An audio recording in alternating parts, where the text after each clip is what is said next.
Hey guys, in this video I'm going to cover some points to help anyone out there who wants to go and get work scoring films, TV shows and video games, but struggling with either or both of the following challenges.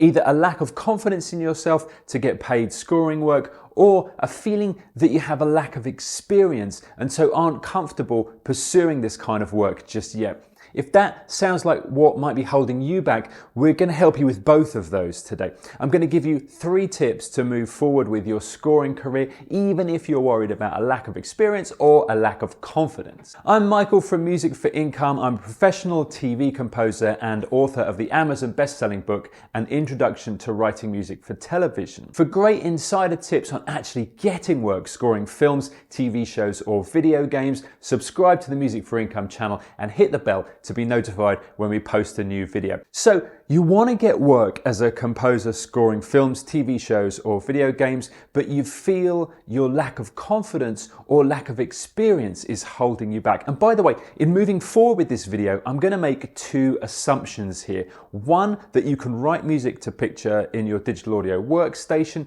and 2, that you feel the soundtrack music that you write is good overall. So why have I lumped these 2 issues together in one video? Why haven't I made one video about people who don't feel confident enough and another about lack of experience? Well, it's because they kind of work hand in hand.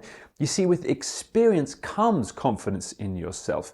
Plus, under both confidence and experience worries is the fear that on some level you're not good enough. And if that is stopping you from getting started finding scoring work, this fear is actually robbing you of your dream. So let's look at the ways for you to get past that and find and enjoy great work scoring films, TV shows or video games. Our first factor to consider is weighing up something called perception or procedure. So what does this mean? Well, it means before you do anything, it's essential that you figure out whether it's a problem with your perception of the situation or something that actually requires a procedure, i.e. you need to do something about it now before you move forward. So here are some procedure issues, just as examples. You can't write music to picture, or maybe your samples sound really bad and dated. You see, with those issues, you need to do something about them before you can move forward getting scoring work. But for many people for whom confidence and experience are holding them back, it's a perception problem. Maybe you feel that people won't hire you because you have a quiet character, or you think that without more credits, there's no point even trying to go and get next level scoring work. So with this, you think certain things are issues and they may feel very real to you, but are you 100% sure that these things hold people back? Put another way, do you have certain rules around the confidence level that you should have in order to get scoring work? Do you have other rules around how much experience you should have before you approach people to get scoring work? In the words of Tony Robbins, are you basically shoulding all over yourself? Once you identify these rules that you have, you need to ask yourself, are these rules true? What made you form these rules? Did you see someone successful and make presumptions, some perceptions about how you had to be or where you had to be in your career before you go off and get some scoring work? Now, obviously, some rules are true. Like I said, if you can't write music to picture, it's crazy to try and get scoring work until you can. But other rules we have for ourselves often aren't true and only serve to hold us back from getting started. We're never going to be great at absolutely everything. Whatever you worry your weaknesses might be, say mixing, production, theory, whatever, of course, keep working to get those better. But hold on and evaluate this too. Are your challenges here so huge as to stop you from trying to get any scoring work at all? Be honest with yourself, but don't be overly hard on yourself. In his book, The Code of the Extraordinary Mind. Vishen Lakhani coined the term BRULES, which is short for bullshit rules. Here's a BRULE, for example. Hard work equals success. Now, yes, if you want to be successful, you will need to do a good chunk of hard work, but sometimes working hard, sacrificing other areas of your life to get ahead, doesn't lead to a happy and successful life. Sometimes a few really good decisions can put you way ahead of the pack. So working smart is often more important than working hard. And at the end of this video, by the way, I'll give you a free resource so that you can start working really smart on getting scoring work for yourself. Here's another subconscious rule that can be applied to lots of composers and musicians. Your success should look like someone else's success. Nobody would deny, for example, that scoring a huge Hollywood blockbuster equals composing success. But for many people, success is supporting themselves solely from writing music, even if no one ever hears of them. For others, success is just once seeing their name on the credits of a film, TV show, video game. And these are all valid. What success looks like to someone else doesn't have to be what success looks like to you. So, which rules do you have that you are blindly following? I'd urge you to jot down your beliefs about when you feel you'd be ready to get work scoring films, TV shows, or video games. What has to be in place for you to feel that you're ready? Is it a clear goal like buy better orchestral samples, or is it a wishy-washy goal? Look at each belief and ask yourself, does that definitely have to be the case and in place for me to start scoring projects? Are you waiting for the stars to be perfectly aligned before allowing yourself to begin? What might be a more appropriate rule or belief? For example, what if you started to believe that fortune favors the brave instead of that you had to be perfect on so many fronts before you even start? Let me share with you one of my old rules, and that was that you need to have already scored a TV show before anyone will let you score a TV show. Well, this is not only nonsense, but it's a belief that caused me stress and held me back for quite a while. What I eventually replaced that with was a belief that every successful composer has to go through their first gig at some point, and you just have to do the very best you can when that happens. When you're a kid and you're learning to ride a bike and you have training wheels on a bike, was there ever a good point to take those training wheels off? No. You see, at some point when, as a kid, we look good enough on a bike, our parents have just got to take those training wheels off. And here's a great point within that analogy. Useful as training wheels are, there are things like balance that a kid can only learn once the training wheels are off. When I scored my first TV show, there were a whole load of things I had to find out as I went along, but I got through it and it was fine.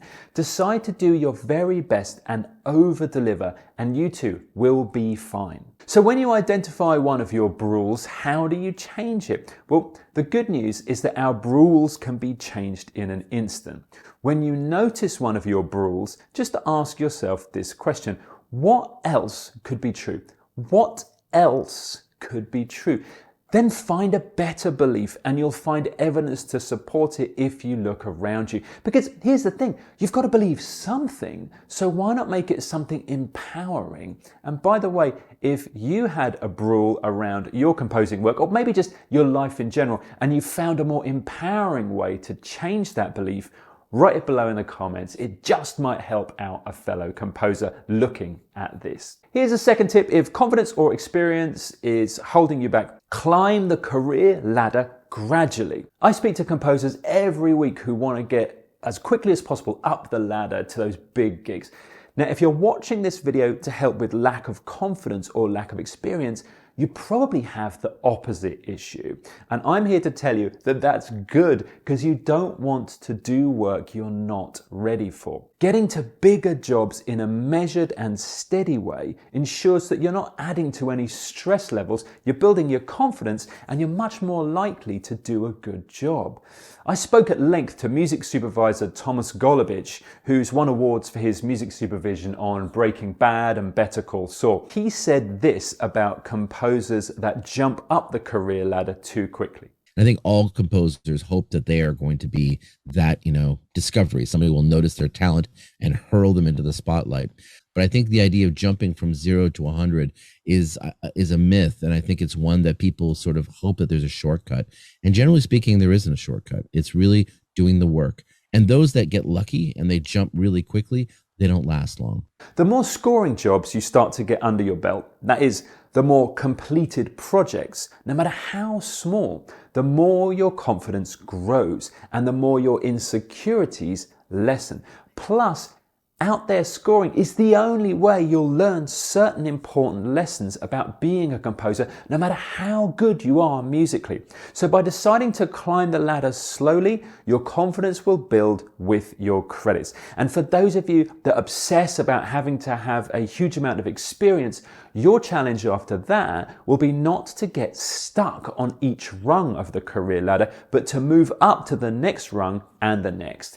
The sweet spot with your scoring work should be pushing yourself just a little out of your comfort zone. I'll tell you of a great resource later for actually finding where to get perfect next level gigs wherever you are in your own career. But for now, just remember, you're meant to climb the ladder gradually. Then when it's time, push yourself up the ladder into a slightly uncomfortable, or maybe I should say slightly more thrilling experience. Tip 3, imposter syndrome is part of the job. Seriously, you'll mostly hear about this in the well-documented composer concept of the fear of the blank page. The fear of the blank page is simply when composers start a project or a cue and they have nothing, just a metaphorical blank page in front of them waiting to be filled in with their music. All of us composers start a project and we're a little bit scared. If we're not, we're probably not doing work that challenges us. These fears usually take the form of,